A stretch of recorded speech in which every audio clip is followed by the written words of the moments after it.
హల్లెలూయా. దేవునికి మహిమ కలుగును గాక. ఈరోజు వాక్య సందేశం వాక్య భాగంలోని అధ్యాయాన్ని చదువుకున్నాం. 1వ సమూయేలు 2వ అధ్యాయము 12వ వచనం. ఏలీ కుమారులు యెహోవాను ఎరగని వారై మిక్కిలి దుర్మార్గులై ఉండిరి. ఏలీ కుమారులు దుర్మార్గులై ఉన్నారని, యెహోవాని ఎరగక ఉన్నారని దేవుడు బైబిల్ గ్రంథంలో రాయించాడు. అసలు ఏలీ కుమారులు ఎవరు? ఏలీ ఎవరు? ఈ ఏలీ అనే వ్యక్తి సంసోను చనిపోయిన తరువాత న్యాయాధిపతిగా పనిచేశాడు. అంత మాత్రమే కాదు కానీ ప్రధాన యాజకుడిగా కూడా పనిచేశాడు. ఏలీ లేవీ వంశస్థుడు. దేవుడు లేవీ వంశస్థులను యాజకులుగా ఎన్నుకున్నాడు. ఏలీ దేవుని సన్నిధిలో విశ్వాసం కలిగి జీవించాడు. ఈ ఏలీ అహరోను చిన్న కుమారుడైన ఈతామారుకు కలిగిన సంతానం. అహరోను అంటే మనందరికీ తెలుసు. అహరోను మోషే అన్నయ్య. అయితే ఈ ఏలీకి వివాహం అయ్యింది. 2 కుమారులు కూడా ఉన్నారు.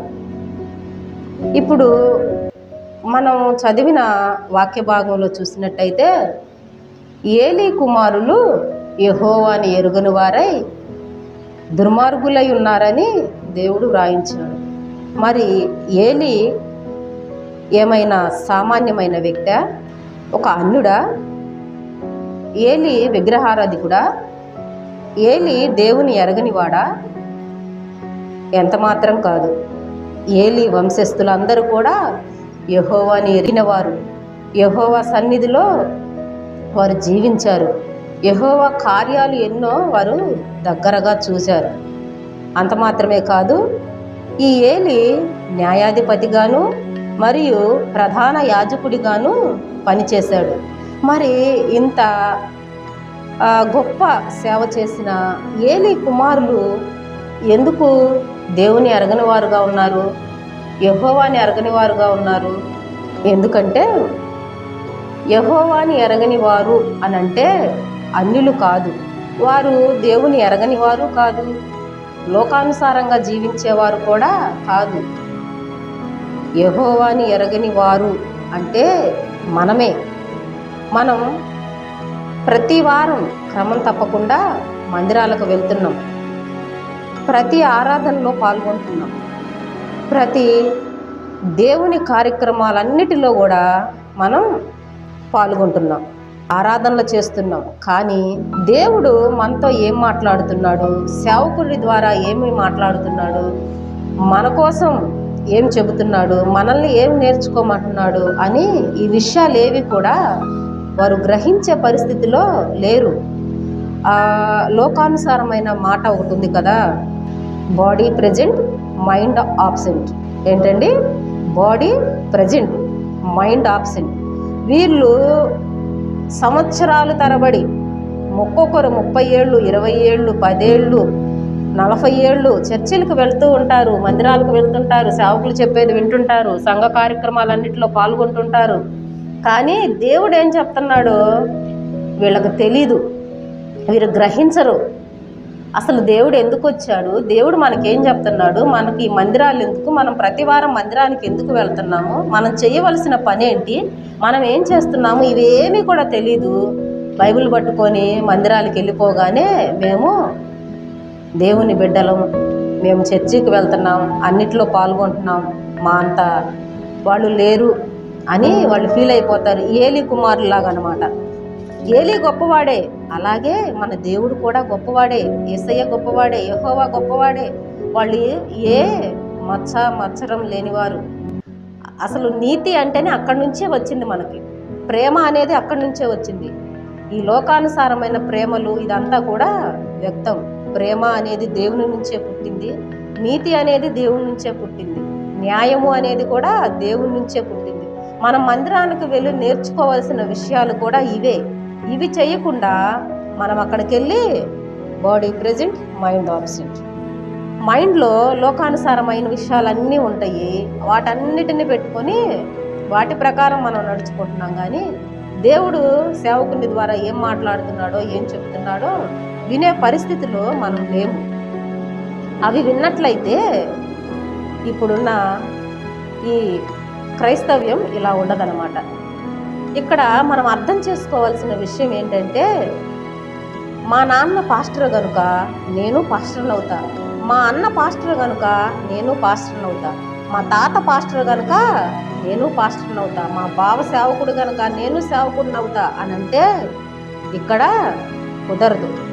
అది నీ పొరపాటే. ఎవరైనా సరే సేవకుడు అవ్వాలి అంటే ఖచ్చితంగా నీకు తర్ఫీదు అవసరం. ఎందుకంటే ఒక సేవకుడికి ఉండవలసిన లక్షణాలు నేర్చుకోవడం ఎంతైనా అవసరం. ఆ తర్ఫీదు లేకపోవటం వల్లే ఏలీ కుమారులు అలా తయారయ్యారు. క్రైస్తవులు ఎప్పుడూ దీనత్వం కలిగి, సాధుగుణం కలిగి, మృదుత్వంతో సాధుత్వంతో ప్రేమ కలిగి జీవించాలి. ఇవన్నీ కూడా నీవు మా తాత, మా నాన్న, మా తండ్రి, వీళ్ళందరూ, మా అన్నలు, వీళ్ళందరూ దేవుని భక్తి పరులు, వాళ్ళందరూ వెళ్ళారు కాబట్టి నేను వెళ్తాను, వాళ్ళందరూ చేశారు కాబట్టి నేను చేస్తానంటే కుదరదు. ఇప్పుడు నీకు ఆకలేస్తే నువ్వే ఆహారం తినాలి. మీ నాన్న తింటే నీ కడుపు నిండదు కదా. నీకు చిరాకేస్తే నువ్వే స్నానం చేయాలి. మీ అన్నయ్య స్నానం చేస్తే నీ ఒళ్ళు శుభ్రపడదు కదా. అలాగే నీ భక్తి జీవితాన్ని నువ్వు కాపాడుకోవాలి. నీలో యథార్థత లేకపోతే, నీలో భక్తి, దేవుని పట్ల భయము లేకపోతే నువ్వు ఏం చెయ్యాలన్నా కూడా అవి వర్కౌట్ అవ్వదు. దేవుడు ఏం చెప్తున్నాడంటే, దేవుని దగ్గరికి వచ్చాక భయభక్తులు లేకుండా ప్రవర్తిస్తే, చెడుతనమును విసర్జించకుండా నీవు బ్రతికితే, దేవుని యందు భయభక్తులు లేకుండా జీవిస్తే నీ జీవితం శ్రమకు, బాధకు కారణమవుతుంది అని దేవుడు చెబుతున్నాడు. విచ్చలవిడితనానికి అలవాటు పడి ఇశ్రాయేలు జనాంగంతో దేవుడు మాట్లాడుతున్నాడు. చెడుతనము చేస్తున్న ఇశ్రాయేలులారా, బాగుగా బలిసిన గుర్రముల్లాగా ప్రవర్తిస్తున్న ఇశ్రాయేలులారా, అడవి గాడిదల్లాగా ప్రవర్తిస్తున్న ఇశ్రాయేలులారా, నేను మిమ్మలను శిక్షించను. మీరు చేసిన చెడుతనమే మిమ్మల్ని శిక్షిస్తుంది. నీ ద్రోహము నిన్ను శిక్షించక ముందే భయభక్తులు లేని జీవితాన్ని, శ్రమకు, బాధకు కారణం కాకమునుపే ఈరోజు ఈ వాక్యం వింటున్నా నీ బ్రతుకులో ఏ చెడుతనములో నీవు బ్రతుకుతున్నావో, దేవునికి ఆయాసకరంగా ఏ ఏ క్రియలు నువ్వు చేస్తున్నావో ఉన్న పాటున పశ్చాత్తాపపడి నీ బ్రతుకును దేవుని సన్నిధిలో మార్చుకో. దేవుని ఎరిగి దేవుని యందు భయభక్తులు లేకపోతే పాపములో పడిపోతావు, దారి తప్పిపోతావు. మన ఇష్టానుసారంగా ప్రవర్తిస్తాము, హద్దులు లేకుండా జీవిస్తాం. పాపము మనకు వాడుకగా అయిపోతుంది. పాపానికి మనము దాసులమైపోతాం.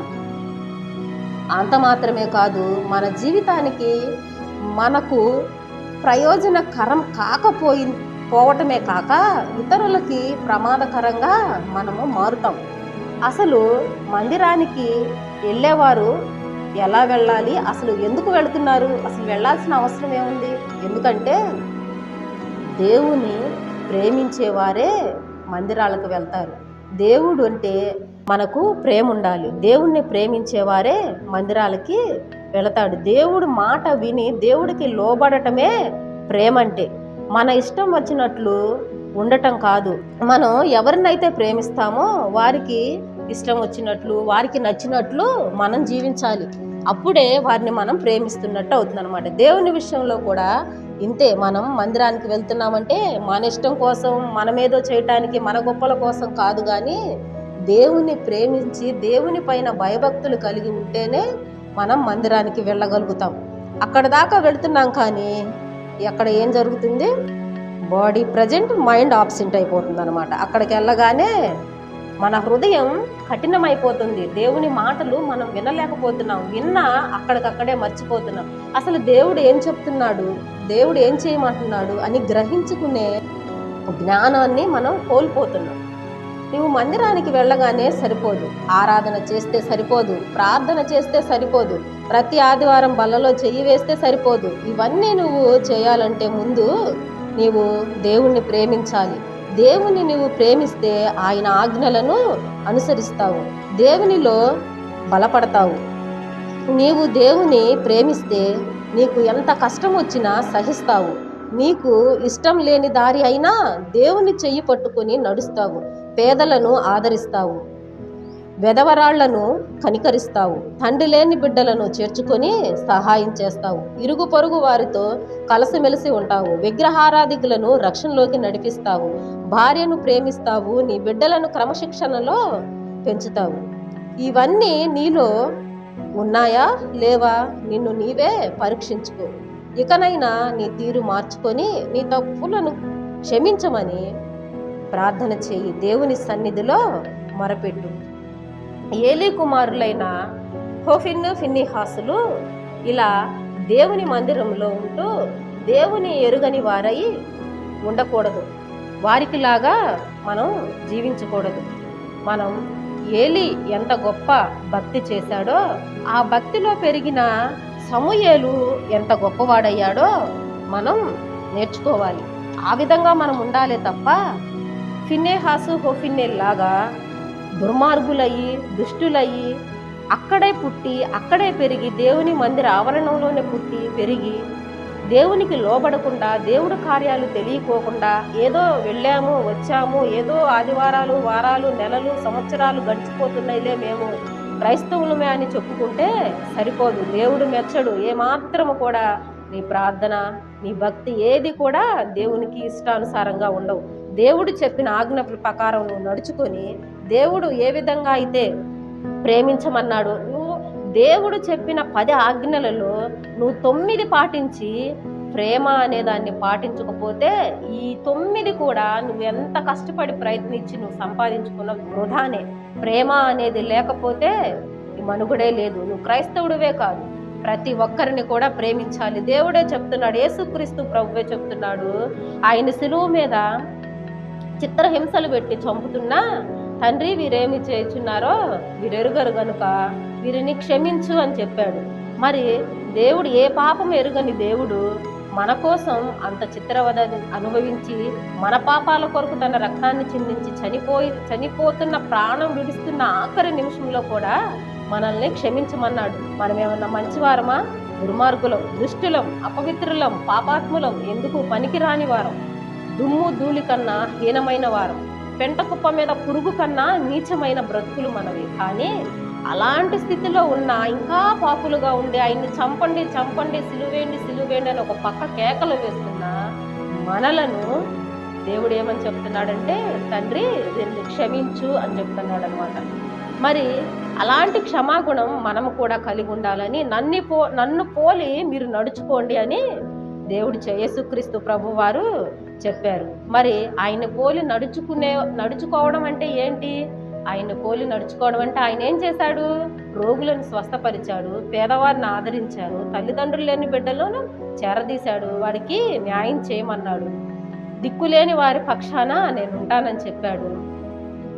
ఇంకా నశించి, దేవుని ఎరగక నశించి నరకానికి వెళ్ళిపోతున్న వారిని సువార్త ప్రకటించి వారిని రక్షణలోకి నడిపించి ఆ నరకం నుంచి తప్పించమని చెప్పాడు.